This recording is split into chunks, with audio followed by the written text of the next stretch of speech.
안녕하십니까? 예, 안양중부교회에서 주님을 섬기는 박정원입니다. 특강을 이렇게 해야 되는데 특별한 강의는 못할 것 같고요. 이번 주에 제가 이번에 이제 주제 말씀을 이렇게 받으면서 그리스도인의 합당한 결혼관에 대해서 이렇게 말씀을 해주십사 하는 그런 스태진 형제님들의 이렇게 요구가 있었습니다. 사실 이제 제가 이 분야는 우리 모임에 많은 형제님들이 정말 유능하신 성도님들이 많이 이렇게 말씀을 해주셨는데 저는 이렇게 이 부분에 대해서는 교제를 한 적이 별로 없었던 것 같아요. 그래서 말씀을 이렇게 받으면서 한편으로 부담이 됐는데 제가 이제 결혼한 지가 한 만 28년 정도가 됐습니다. 그래서 29년 차 횟수로 됐는데 저도 한번 저희 생활을 한번 돌아보면서 결혼 생활을 돌아보면서 저도 어떤 이러한 삶을 살고 있나 또 합당한 결혼관을 제가 가지고 있고 또 그것에 맞춰서 이렇게 살아왔나 그런 저를 돌아보는 시간을 이렇게 갖기를 원하는 마음에서 이렇게 이 시간 같이 성도님들과 함께 교제하기를 원합니다. 먼저 말씀을 두 군데 이렇게 찾아보겠습니다. 한 군데는 창세기 2장 18절입니다.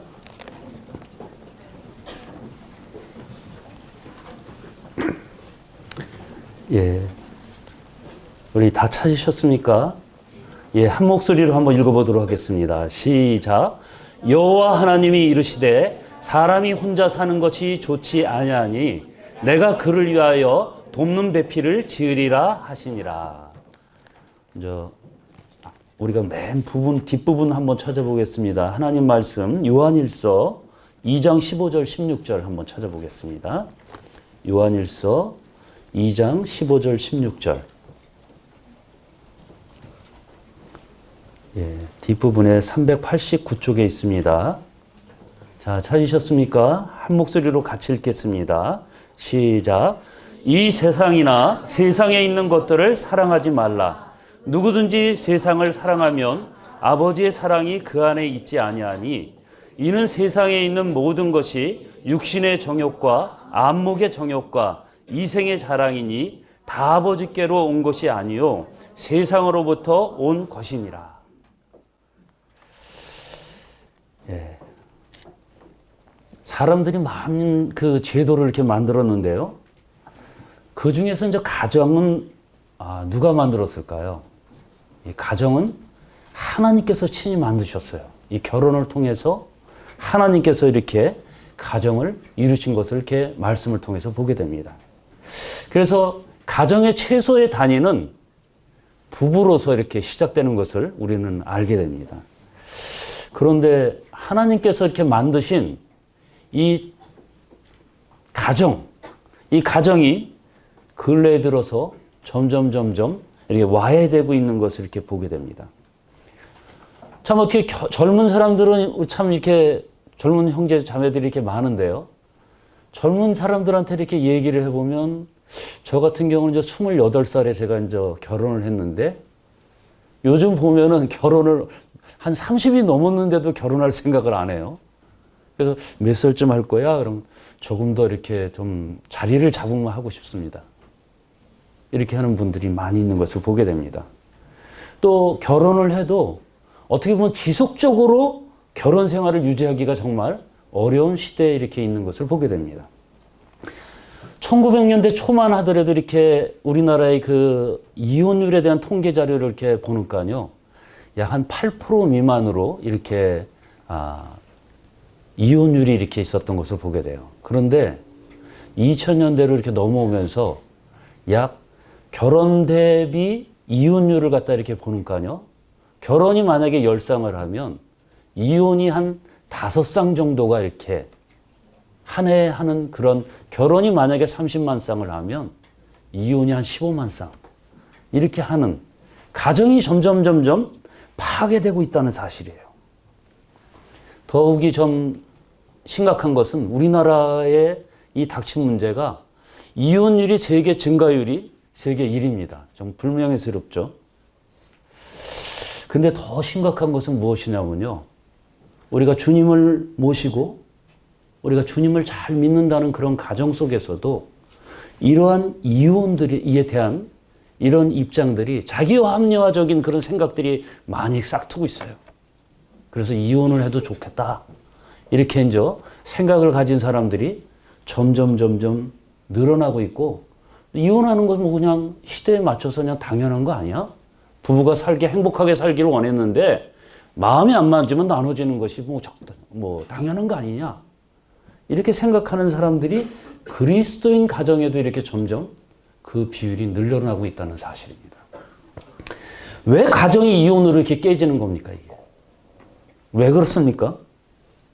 왜 그럴까요? 우리가 보이지 않는 그 세계가 있어요. 가정이 깨지는 첫 번째 원인은 마귀가 그 역사하기 때문인 것이에요. 마귀는 하나님께서 이 결혼이라는 제도를 통해서 하나님께서 계획하시고 섭리하신 그러한 목적을 이뤄나가는 데 있어서 그것을 방해하고자 한다는 사실이에요. 하나님께서는 이 결혼을 통해서 하나님께서는 놀랍게 우리가 어떻게 하나님의 계획을 어떻게 이뤄나가고 영광 돌리고 부부가 함께 연합해서 자식을 낳고 또 영광 돌리고 교회를 섬기고 성도를 섬기고 그런 일을 통해서 하나님은 계획하시고 하나님 나라를 확장하고 전도하고 복음 증거하는 그런 삶을 살기를 원하는 것이에요. 그런데 이 마귀는 모든 일에 하나님 그 하시는 일에 대적자로서 그것을 깨고자 하는 그런 생각이 있다는 사실입니다. 우리가 알아야 될 것은 이 가정이 무너지고 우리가 이혼을 하게 되면 이 사회생활도 할 수 없고 교회 생활도 우리가 할 수 없다는 사실이에요. 두 번째 이유를 이렇게 한번 생각해 봤더니요. 어떤 이유가 있을까 했더니 우리의 가치관들이 점점 마귀가 그 사탄이 그 가치관을 심어주는 대로 점점 우리 가치관이 퇴색해 간다는 사실입니다. 우리가 하나님께서 우리를 향하신 진정한 결혼의 목적들을 우리가 그것을 항상 놓치게 돼요. 어떻게 보면 이 세상에 있는 모든 것, 정말 육신의 정욕과 안목의 정욕, 이생의 자랑을 따라서 우리가 거기에다 맞춰서 우리의 결혼관을 또 우리의 배우자 되는 돕는 배필을 찾는 그 기준을 거기다 정하고 있다는 사실이에요. 이 시간 뭐 결혼 생활에 대해서 전체적으로 이렇게 약 한 40분 정도 이렇게 강의를 하는데 하기는 좀 어렵고, 제가 생각하는 하나님께서 그럼 원하시는 그리스도인의 기본적인 결혼관은 무엇인가? 이것에 대해서 한번 잠깐 살펴보도록 하겠습니다. 창세기에서 우리 본문 말씀 읽은 대로요. 2장 18절에 보면 우리가 읽은 대로 여호와 하나님이 이르시되 사람이 혼자 사는 것이 좋지 아니하니 내가 그를 위하여 돕는 배필을 지으리라 하시니라라고 이렇게 말씀해 있습니다. 그런 면에서 보면은 이 결혼은 제가 이렇게 생각해 보니까 돕는 배필을 찾는 과정이고요. 또 둘이 시작해서 하나가 되어가는 그런 과정의 연습 과정 속에 있는 것을 보게 돼요. 우리가 돕는 배필을 만나서 둘이 하나 되는 과정에 이 돕는 배필의 뜻을 갖다가 우리가 잘 알아야 됩니다. 뭐 돕는 배필이라니까 뭐 나보다 좀 열등하거나 그런 것이 아니에요. 이 돕는 배필을 제가 이렇게 찾아봤더니 그 뜻이 적합한 반려자, 그 다음에 또 응답하는 자라는 뜻이 있고요. 그 성품과 신분에 있어서 남자와 같고 언제나 그 곁에 살면서 상호 위로와 기쁨과 사랑을 나눌 수 있는 짝이라는 의미라는 뜻이 있어요. 또 다른 뜻을 이렇게 보니까요. 이 말은 남편과 책임을 나눠주면서 똑같은 책임을 나눠주면서 이해와 사랑으로서 남편의 본성에 대응하고 또 하나님의 거룩한 뜻을 받들어 섬기는데 남편과 혼연일치가 돼서 협조하고 상호 협조하도록 지음받은 그것을 말한다고 합니다. 어떻게 보면 그것은요, 동일성이라기보다는 오히려 상호 보완적인 개념을 갖고 있는 것이에요. 그래서 여기 이제 배우자들을 이렇게 앞으로 이제 결혼해야 되고 그러는데 우리가 찾는 데서는 어떻게 보면 자기랑 똑같은 사람을 찾는 것보다는 어떻게 보면 좀 상호 보완적인 좀 상대를 구하면 조금 더 맨 처음에는 좀 잘 안 맞는 부분도 있지만 하나님께서 시간이 가면은 그 부분들을 서로 간에 하나로 연결해 주신다는 사실입니다. 우리가 돕는 배필을 주신 목적이 있어요. 하나님께서. 왜 하나님께서 돕는 배필을 주셨을까? 그것이 이제 잘 나와 있는데 아까 이렇게 보면 창세기서 1장 28절에 보면요. 이런 말씀이 있는 것을 보게 됩니다. 한번 찾아보겠습니다. 말씀에 보면요. 제가 먼저 읽도록 하겠습니다. 하나님이 그들에게 복을 주시며 하나님이 그들에게 이르시되 생육하고 번성하여 땅에 충만하라. 땅을 정복하라. 바다의 물고기와 하늘의 새와 땅에 움직이는 모든 생물을 다스리라 하시니라. 하나님께서 이 돕는 배필을 주신 목적은 여기 분명히 나와 있는 대로 그들에게 이르시되 생육하고 번성하라. 먼저 자녀를 낳아야지. 우리가 경건한 자녀들을 낳아야지 하나님의 놀라운 이 유업이 이어진다는 사실입니다. 요즘 참 아이들을 많이 낳잖아요. 그래서 저희 아버님이 그전부터 하신 말씀이 전도하기 싫으면 애라도 많이 낳아라. 근데 그때는 왜 그렇게 말씀하시는지 몰랐어요. 그런데 정말 우리 김철이 형제님 정말 존경스럽습니다. 9명을. 예. 정말 우리가 전도할 능력이 없으면 아이들을 많이 낳으면은 정말 믿음의 자녀들로 그 아이들을 양육하면 됩니다. 우리가 정말 이 땅을 정말 이 창조 당시에 보면 땅을 정복하고 또 생육하고 또 만물을 다스리는 하나님의 통치의 대행자로서 우리 인간들을 만드셨다는 사실이에요. 그런데 아담이 범죄한 이후 우리가 어떻게 됐습니까? 우리가 참 연약하게 됐어요. 그래서 구약 말씀 이렇게 전도서에 보니까 4장 10절에 보니까 어떤 말씀이 있냐면요. 혹시 그들이 넘어지면 하나가 그 동물을 붙들어 일으켰거니와 홀로 있어 넘어지면 붙들어 일으킬 자가 없는 자에게는 화가 있으리라. 정말 요즘 이 말씀이 정말 새록새록 정말 가슴에 와닿습니다.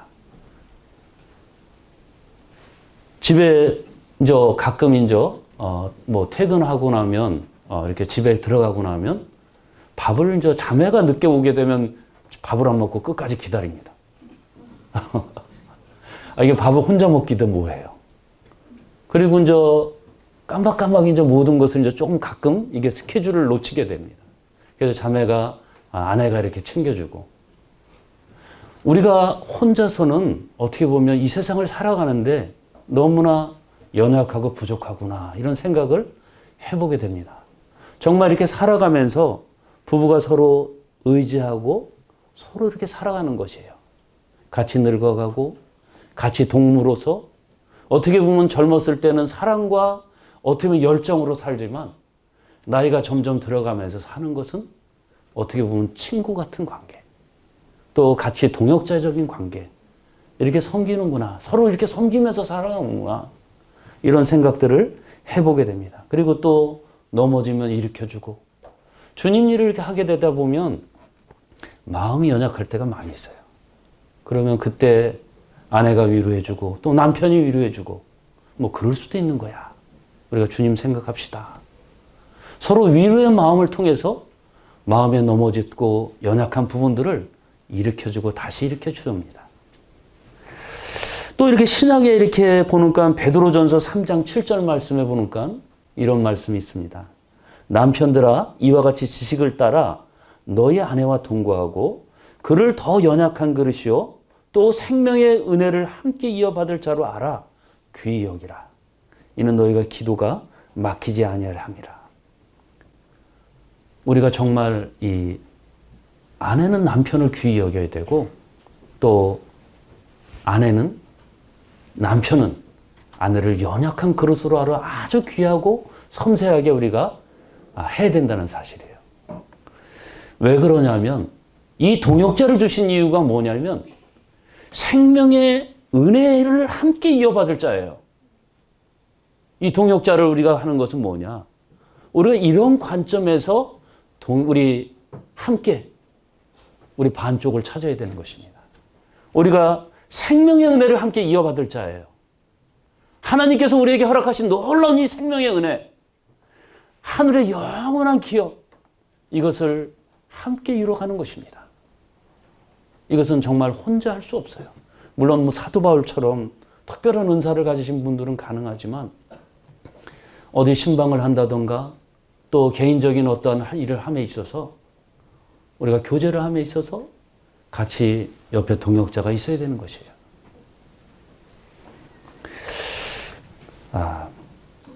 우리가 중요한 것은 나와 함께 생명의 이 은혜를 이어받을 자, 영원하신 하나님의 이 놀라운 은혜를 이어받을 자, 또 그 은혜를 이어받아서 우리가 자녀들을 통해서 그 유업을 내려가게끔 하는 것. 그런 자를 통해서 하나님께서 그러한 역할을 하시라고 우리들에게 동반자들을 허락하셨다는 사실입니다. 근데 많은 사람들이 이렇게 보면 이 결혼관들이 좀 약간씩 요즘 변모를 해갖고 다른 쪽으로 점점 가고 있는 것 같아요. 이 결혼관이라는 것은 무엇입니까? 결혼관이. 결혼에 대해 자신이 보는 관점. 어떻게 보면요. 그 다음에 결혼에 대해 보는 자신의 생각. 그 다음에 자신이 좋아하는 것. 이런 것들에 대해서 있는데 자신이 어떤 부분에 가치를 두는 이 가치관에 의해서 이 결혼관은 바뀌어진다는 사실입니다. 우리가 하나님 말씀에 의해서 입각해서 그것에 대한 가치관을 둔다면, 결혼관을 가치를 둔다면 우리는 결혼관에 대해서 하나님 말씀에 의해서 가는 거예요. 그렇지만 우리가 세상적인 주는 관점에 의해서 그런 가치에 의해서 그 가치를 갖다가 결혼관을 둔다게 된다면 우리는 정말 피할 수 없는 정말 파멸의 길로 갈 수밖에 없다는 사실입니다. 이 성경에 보면은요, 이 결혼의 실패의 예로서 많은 예가 나와요. 이 대표적인 예로 창세기 6장 1절에서 3절 말씀이 있는데요. 제가 이제 찾아서 먼저 읽도록 하겠습니다. 사람이 땅 위에 번성하기 시작할 때 그들에게서 딸들이 나니 하나님의 아들들이 사람의 딸들의 아름다움을 보고 자기들이 좋아하는 모든 여자를 아내로 삼은지라. 여호와께서 이르시되 나의 영이 영원히 사람과 함께 아니하리니 이는 그들이 육신이 됨이라. 하나님의 사람들이, 하나님의 아들들이 사람의 딸들의 아름다움을 보고 거기에 그냥 육신의 눈으로 바라보게 됐어요. 그렇게 되다 보니까 영적인 지체들이 육신의 지체가 됐다는 사실입니다. 그래서 하나님께서 어떻게 됐냐면 사람 지으셨음을 한탄하는 것을 보게 됩니다. 그 다음에 또 여기 보면은 그러나 그들의 날을 120년이 되리라. 이 전에는 다 900세 다 이렇게 오래 살았어요. 그런데 하나님의 이 저주로 말미암아, 한탄으로 말미암아 우리 인간의 수명이 120세 정도로 축소하게 되는, 정말 아주 얼마나 망한 겁니까? 900세를 살다가 120세까지밖에 못 살게 됐으니 우리가 정말 얼마나 손해를 봤어요. 하나님 정말 우리가 육신의 관점, 어떻게 사람의 그 하나님의 아들들이 사람의 딸들의 그 아름다움을 보고 그 아내를 맞이함으로 말미암아 정말 망한 장사를 하게 됐어요. 정말 이게 장사로 말하면 본전도 못 찾고 900세 때를 살다가 120세로 완전 줄어드는 겁니다. 우리가 정말 이 신앙생활도 마찬가지예요. 또 찾아보면요, 또 구약에 보니까 누가 이렇게 망한 장사를 했나 봤더니 창세기 26장에서 이렇게 보면요, 누가 나오냐면 야곱의 형 에서가 나오는 것을 보게 됩니다. 창세기 26장 34절 35절에 보면요, 에서가 40에 해쪽 속 부리에의 딸 유딕과 해쪽 속 엘론의 딸 바스밧을 아내로 맞이하였더니 그들이 이삭과 리브가의 마음에 근심이 되었더라. 에서가 누굽니까? 야곱의 형으로 태어났어요. 장자로 태어났습니다. 그런데 장자의 축복권을 잃었고요. 여기 보면 부모의 근심이 됐던 사실을 보게 됩니다. 우리가 이방인들과 예수님 믿지 않는 자들과 결혼을 꿈꾸는 자들이 있습니까? 또 다시 보겠습니다. 여기 또 이런 예가 또 나와요. 어떤 예가 나오냐면 사사기 14장 1절에서 3절 말씀에 보면요. 이런 말씀이 있습니다. 삼손이 딥나에 내려가서 거기서 블레셋 사람의 딸 중에서 한 여자를 보고 올라와서 자기 부모에게 말하여 이르되 내가 딥나에서 블레셋 사람의 딸 중에 한 여자를 보았사오니 이제 그를 맞이하여 내 아내로 삼게 하소서하며 그의 부모가 그에게 이르되 내 형제들의 딸 중에서나 내 백성 중에 어찌 여자가 없어서 내가 할례받지 아니한 블레셋 사람에게 가서 아내를 맞이하느냐 하니 삼손이 그의 아버지에게 이르되 내가 그 여자를 좋아하오니 나를 위하여 그 여자를 데려오게 하라. 아니 삼손이 누굽니까? 이스라엘의 그 블레셋에 그 통치되고 있을 때 거기서 이스라엘을 갖다가 이끌던 민족의 지도자예요. 그런데 이가 어떻게 했습니까? 예수를 믿지 않는, 하나님을 믿지 않는 블레셋 그 여인의 아름다움을 보고 내가 그 여자를 좋아하오니. 그래서 그 결말이 어떻게 됐습니까? 그가 눈이 빠지게 됐고요. 머리가 잘리게 됐고요. 눈이 빠지게 됐고 정말 비참한 최후의 죽음을 맞이하게 되는 것을 보게 됩니다. 하나님이 쓰시는 종이라 하더라도 잘못된 이런 결혼관을 갖고 있을 때 이방인이 자기가 좋아하는 대로 하나님의 말씀에 의해서 그것이 하지 않냐고 이방인 그냥 그 아내를 자기네 육신의 안목의 정욕과 이생의 자랑으로 그 사람을 바라보고 좋아하는 순간 이성의 마귀에 그 눈이 가리는 순간 아주 비참한 최후를 맞이하게 된다는 사실입니다. 눈이 빠지고 정말 면자맷돌을 갖다가 계속해서 돌리게 되는 그 다음에 최후에 그 깔려서 죽게 되는 그 기둥에 깔려서 얼마나 정말 비참한 최후를 맞이했습니까? 이 삼손은 정말 큰 용사였고 하나님께서 인도하신 나시린이었음에도 불구하고 이런 비참한 최후를 맞았던 것을 보게 됩니다. 우리가 육신의 정욕, 이 세상이 주는 결혼의 관에 따라서 우리가 배우자를 선택할 때 우리는 정말 주님 안에서 정말 비참한 결말을 맞이한다는 사실입니다.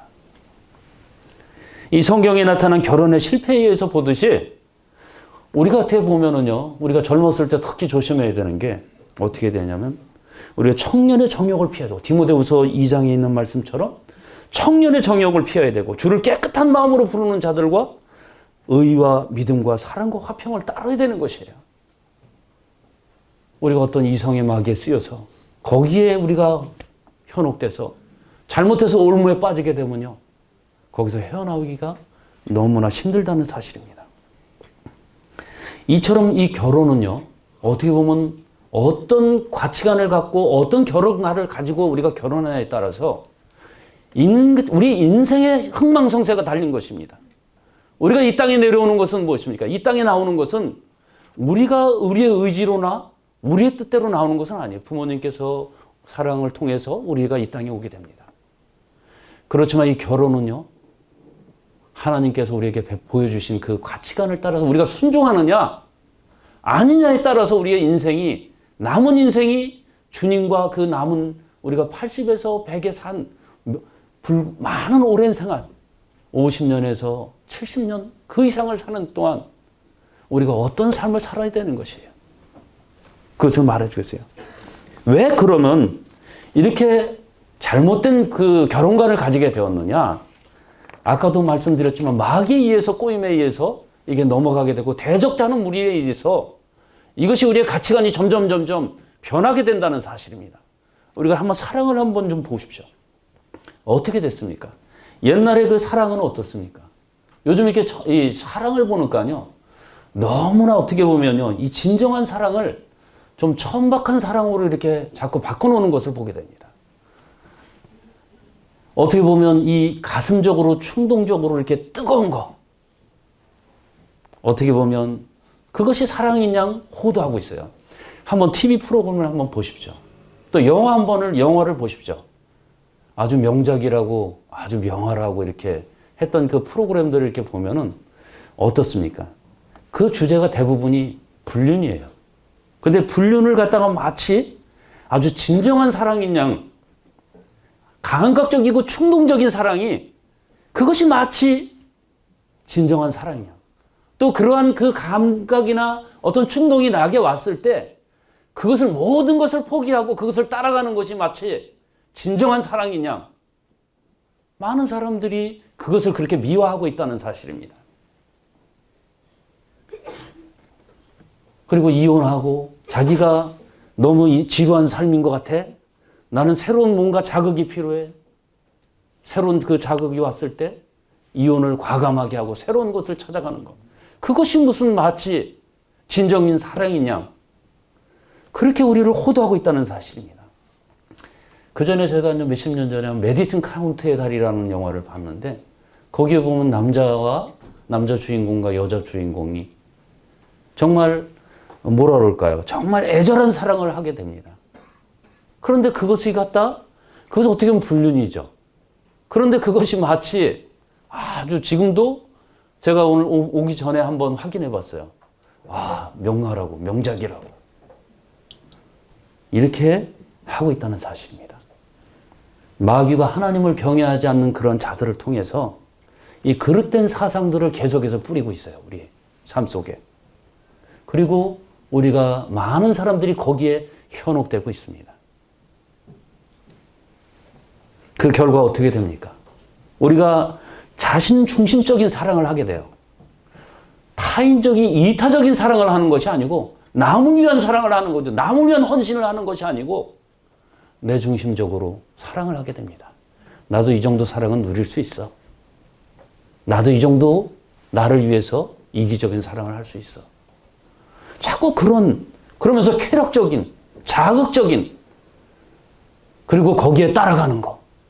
그것이 아주 용감하고 진정한 사랑인 양 포장한다는 사실이에요.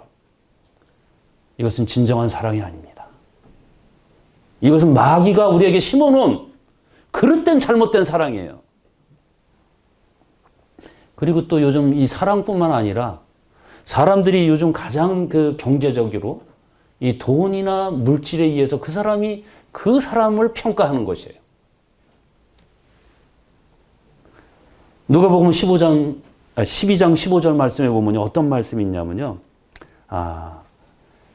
그들에게 이르시되 삼가 모든 탐심을 물리치라. 사람의 생명이 그 소유에 넉넉한 데 있지 아니함이라.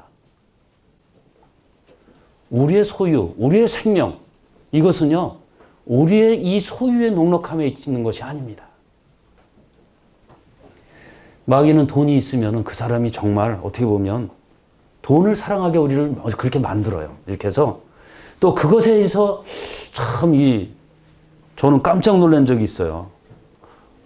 장례식장을 그 전에 한번 봤는데요. 이제 어떤 분이 이렇게 보니까 장례식장 피로는 얼마나 피곤합니까? 한 3일 정도 이렇게 3일장을 치르잖아요. 그 손님들이 계속 오니까 막 그냥 눈이 감기고 그러는데 장례식 마지막 날이었습니다. 다들 피곤하고 막 졸리잖아요. 근데 갑자기 이제 돈을 이제 세야 되잖아요. 그런데 눈이 갑자기 그냥 다들 커지시더라고요. 그래서 어떤 여자분이 내가 이건 잘 세운다고 하면서 막 앞으로 나오시면서 막 세는 거예요. 저쪽에서 나타나지도 않았던 분이 갑자기 돈이 보이니까 막 눈이 커지면서 돈에 집착을 어마어마하게 하더라고요. 많은 사람들이 이렇게 착각을 하고 있어요. 이 돈에 의해서 집착하게 되고 마치 돈이 있으면 모든 것이 행복하게 될 것처럼 그렇게 생각하고 있다는 사실이에요. 절대 그렇지가 않습니다. 사람이 어떻게 보면 여기 있는 사람들 이렇게 보면 배우자를 이렇게 할 때 많은 사람들이 이렇게 보면 제가 이렇게 교회 생활을 하면서 많은 사람들이 이렇게 중매를 이렇게 얘기를 하다 보면 저 집이 좀 약간 너무 가난해서 그 당사자들보다 부모님들 쪽에서 오히려 더 이렇게 바람을 더 잡는 것을 보게 됩니다.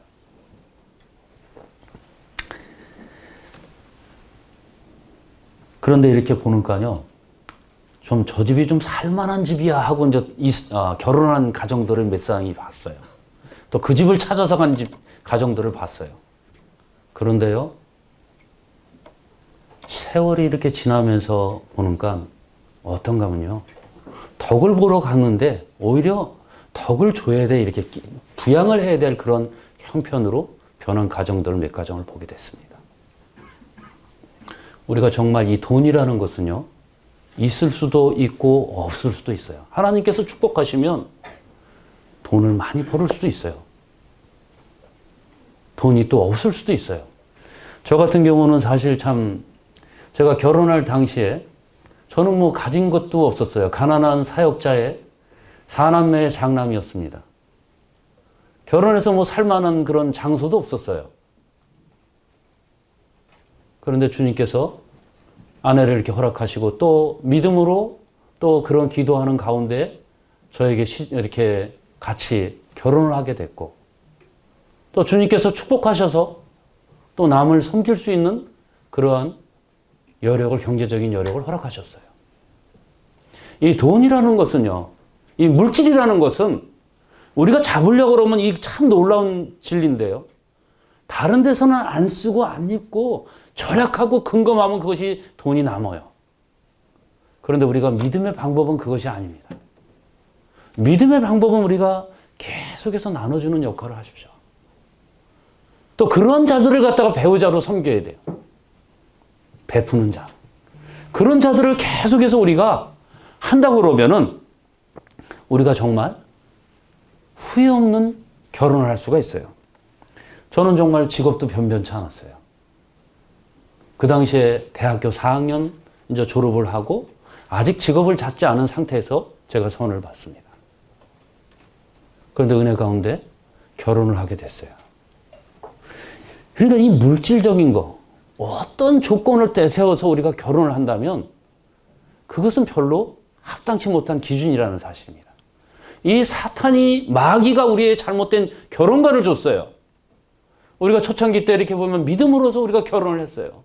저 형제님, 자매님 신실하고 믿음으로서 주님 사랑하는 마음이 있으면 우리가 결혼하고 그 사람하고 함께 주님 섬겼어요. 저도 참 제가 능력이 없어서 그런지 중매 딱 한 번, 처음 한 번 하고 결혼을 이렇게 했습니다. 은혜 가운데 참 한 번 해서 이렇게 한 번에 잘 결혼을 하게 됐어요. 참 하나님께 감사를 드립니다. 그리고 또 요즘 이렇게 보면요, 어떤 경우가 있냐면 많은 사람들이 학벌을 갖고 이렇게 얘기하는 사람들이 많이 있어요. 내가 그래도 대학 나왔는데 최소한 대학 나온 형제 자매는 돼야 되지 않겠냐? 어디 학벌이래? 어디 다니는? 이렇게 얘기를 해요. 그런데 우리가 그것이 중요한 게 아닙니다. 우리가 정말 좋은 대학을 나왔다고 해서 지혜로운 건 아니에요. 지혜로운 삶을 사는 건 아닙니다. 우리가 이 하나님 안에서 믿음으로 자라가고 성장하는 것은 믿음으로 우리가 하는 것입니다. 이 세상에서. 우리가 하나님 나라에 우리가 배우자로서 가장 중요한 것은 믿음입니다. 믿음을 볼 때 우리는 외모도 아니고 믿음을 통해서 우리가 배우자를 선택하는 것입니다. 또 이렇게 보면 외모가 나와요. 우리 자매가 참 기도했던 것 중에 참 감사한 게 있다고 그러더라고요. 다른 거 뭐 별로 그냥 보면 결혼을 하고 이제 막 왔는데 별로 이렇게 제가 그 당시에는 뭐 직장 생활을 하고 이렇게 이제 결혼하고 이제 하면서 직장 생활을 하게 됐는데 그 당시에는 보이는 게 없었어요. 가정도 가난하였고 또 우리 사남매가 같이 이렇게 같은 집에서 부모님 모시고 부모님 모시고 산 게 아니라 저희가 분가해서 나갈 돈이 없었습니다. 그래서 같이 살게 됐어요. 한 5년 정도를. 뭐 하나도 별로 들어준 게 결혼 초창기에 보니까 된 게 없었어요. 그런데 기도 중에 유일하게 들어준 게 있는데 제가 자기보다 좀 키가 조금 컸으면 좋겠다 이랬는데 제가 3cm 더 큰 제가 3cm가 더 크게 그것을 들어주셨다고 이렇게 얘기를 하는 것을 보게 됩니다. 예. 우리가 정말 이 사탄은 우리에게 그릇된 이 가치관을 심어줘요. 결혼관을 심어줘요. 우리가 정말 사탄이 심어주는 결혼관에 따를 때는 우리는 넘어질 수밖에 없다는 사실입니다. 우리가 주님을 영접한 자로서 어떤 가치관, 어떤 결혼관을 갖고 우리가 배우자, 돕는 배필을 우리가 선택해야 되는 것입니까? 먼저 우리가 기도를 해야 됩니다. 기도. 어떤 사람이 말씀하기를 뭐라고 했냐면 전쟁터에 나갈 때 한번 기도해라.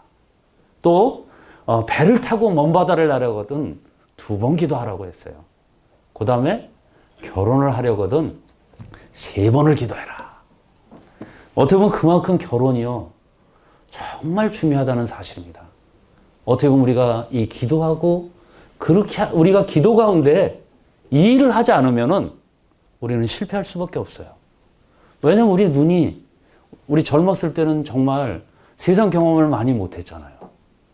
어떻게 되면 우리가 이성의 마귀에게 그 눈이 현혹될 수가 있어요.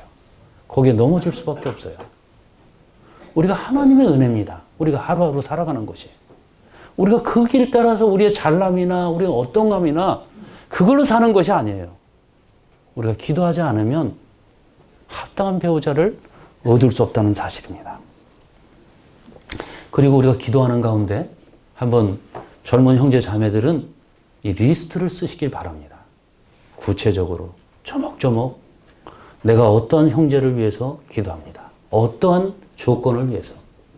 한번 나중에 세월이 한번 지난다면 보십시오.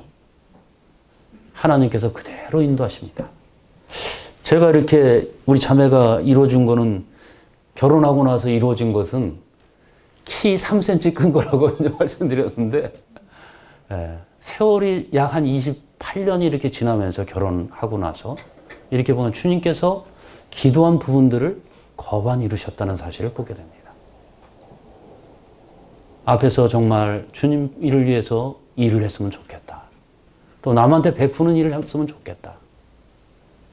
여러 가지 일들이 하나님께서 기록했던 우리가 젊었을 때 한번 기록했던 것을 나중에 결혼하고 또 세월이 흐른 다음에 한번 체크해 보십시오. 우리가 기도하면 하나님께서 기도하는 자들을 통해서 역사하셔요. 우리가 가장 중요한 부분은 뭡니까? 이 결혼 대상자, 결혼관을 볼 때 아까도 말씀드렸지만요. 뭡니까? 고린도후서 6장 14절 말씀에 보면요. 이런 말씀이 있어요. 너희는 믿지 않는 자와 멍에를 함께하지 말라. 의와 불법이 어찌하며 빛과 어둠이 함께 사귀며.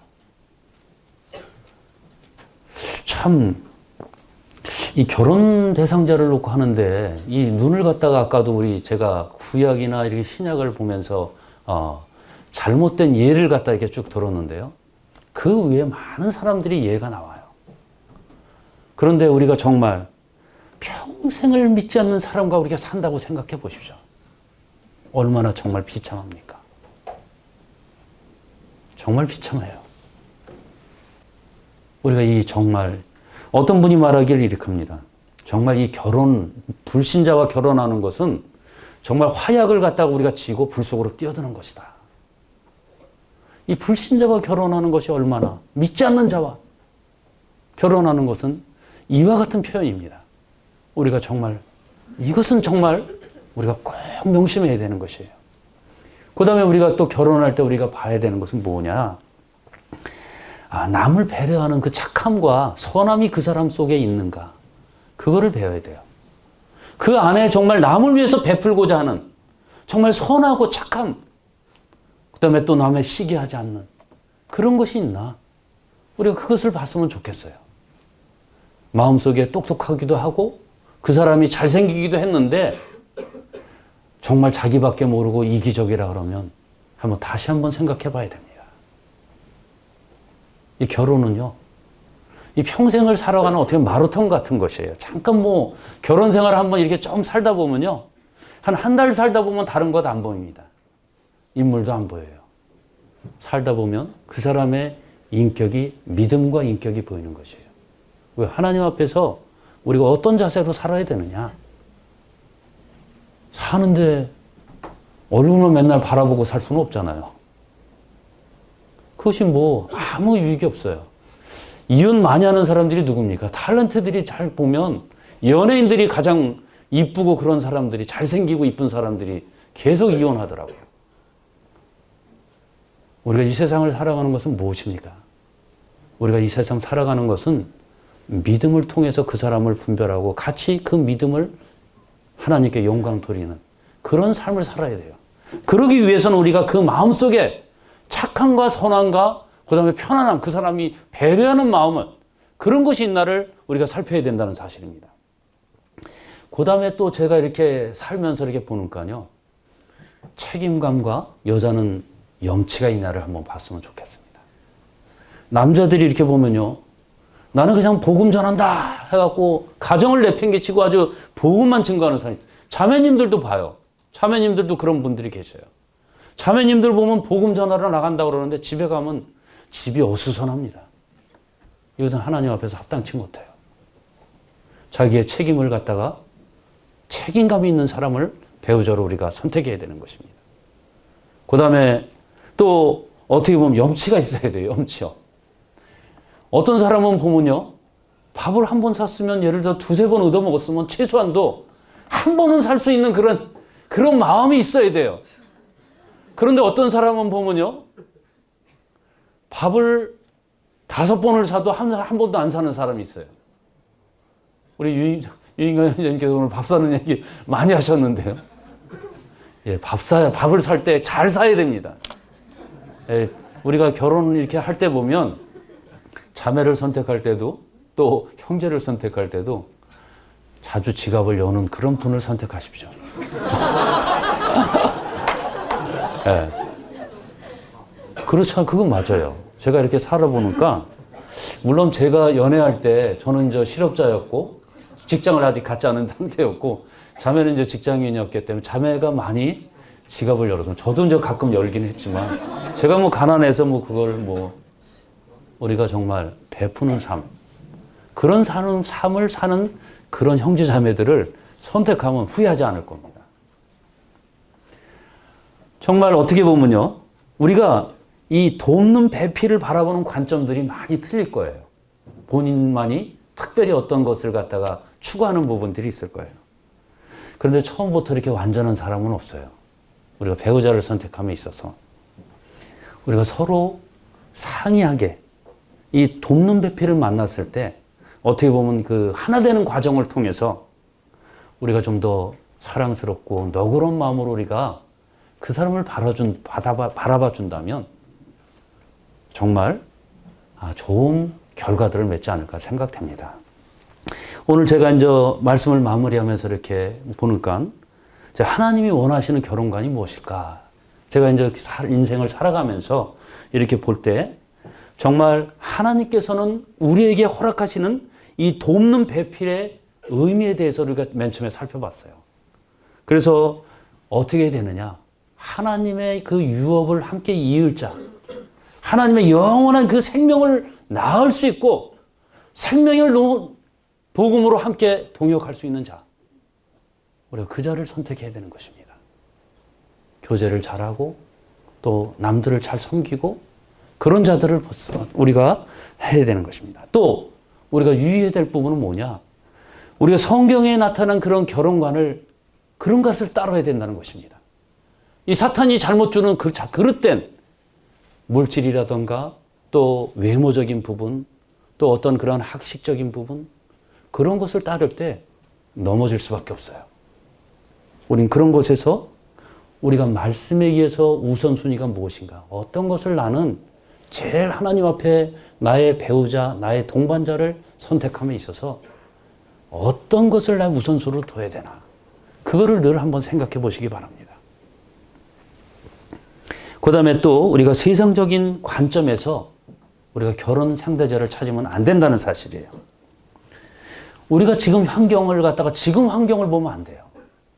제가 아마 저의 환경을 갖다가 만약에 그 자매가 제 자매가 아내가 제 환경을 봤었으면 아마 저는 지금도 아마 결혼 못하고 있었을 겁니다.